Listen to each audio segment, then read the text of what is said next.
And I'm going to cross these things out as I mentioned them. Every child was taught. It was thought that every child was supposed to have the measles and the mumps and the whooping. Oh my God, let me stop all of that. I don't know, maybe I'm the only one from down yonder. How many of you remember when there were certain diseases kids were supposed to have? That's right. Wasn't that in the mind? You were supposed to have it.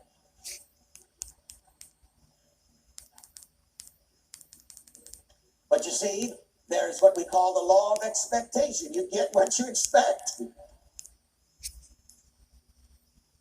We thank medical science and also the science of thought that we don't think that way anymore. And that some wonderful things have been done so that we can prevent this kind of disease thinking and experience. All right. Section 7. Mind must always think the original thought of God, good love, concerning himself and everyone. Now, as we begin to go into the conclusion of this, I must leave you with the thought, the kind of thinking that you should do about yourself, the kind of word that you should have about yourself. Go back to your original pattern and think about yourself as God made you. Think about yourself as God thinks about you. Because again, theology has given us some diseased thinking. Like the doctrine of original sin. And the preachers preach to us and tell us how terrible we are and how sinful man is. And then they're surprised when man acts like the devil when they tell him he's the devil.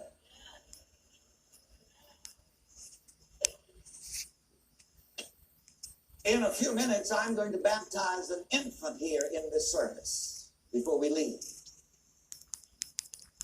And since the parents and the grandparents and the godparents are here, I'll say this for their benefit and the benefit of everybody. Be diligent what you say over your children.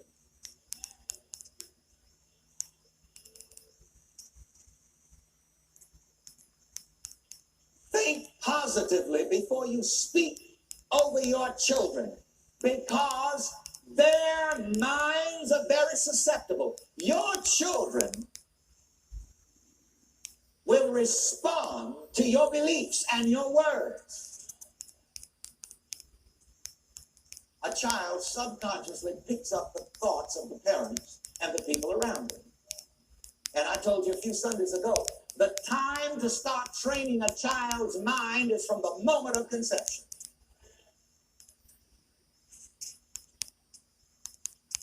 I used to watch people when kids would play around in the yard or in the house and they became very active. Sometimes the mother would look and laugh and say, oh, that's such a bad child. Don't do it. Then 20 years later, they'll wonder why they get called up at 3 o'clock in the morning to come to the jail to get them out. The word becomes what? Flesh. Don't say cute, bad things about your children, because your word will become what? Flesh. Say good things about your children. And every time I hear somebody say something about a child, I say, well, how's the kid doing? Should be about 2 or 3 years. Oh, that's a bad child. I said, oh, hold it. Don't say that. Say, that is an active child. Say it again. And I said, you should thank God that your child is active. When a baby is born, if the baby is not active, the first thing that he gets is a slap on the bottom.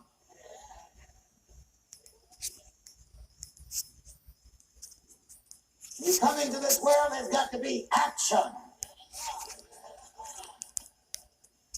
So an active child is a live child. Don't call that child bad. Now let's go back to our original thought to close this out. And let's see, what is the original thought of God concerning us? And God said, and of course thought, let us make man how? In our image, after our likeness, and let them have dominion. Wow, let's stop there.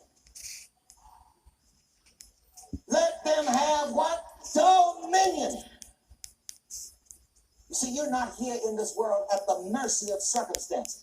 God made you in its own image and likeness and gave you what? Dominion over the fish of the sea, over the fowl of the air, and over the cattle, and over the earth, and over every creeping thing that creepeth upon the earth.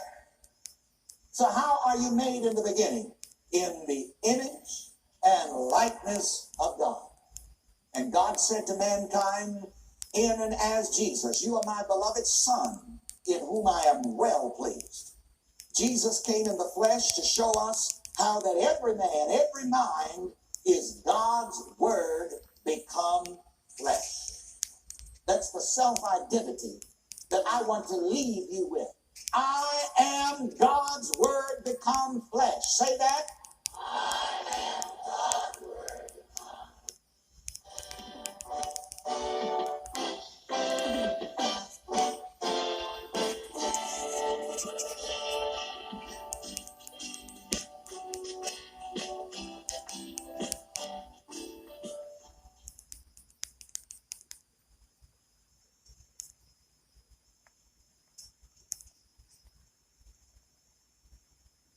Now we're going to do the fourth step. Forgetting what you want, the fourth step toward breaking through, breaking out into the good that you desire to be, to do, and to have. And the number 4 is DNS. I don't have this tape here either because it's, frankly, to tell you the truth, it's one of my Pentecostal type tapes. And some of you meta magicians couldn't stand the excitement. But I'm going to put them on the market too. But the name of that series is Healing Gets the Blessing. Write that down because, again, it's the technique. Let me give you one of my mind science beliefs. I started to say theory, but it's not, it's past that. I believe that on the level of the subconscious, when an idea reaches the subconscious and is impressed upon the subconscious, that it is impressed upon the subconscious as feeling. We meditate, we pray, we study, we concentrate, we praise, we sing, we carry on and jump up and down like we do here. But why do we do all of that? To impress a certain feeling. Notice the way I told you to say the last affirmation. I just love to see you looking so good and prosperous. You look like infinite money. You get the feeling in that? It's called spirit, a soul.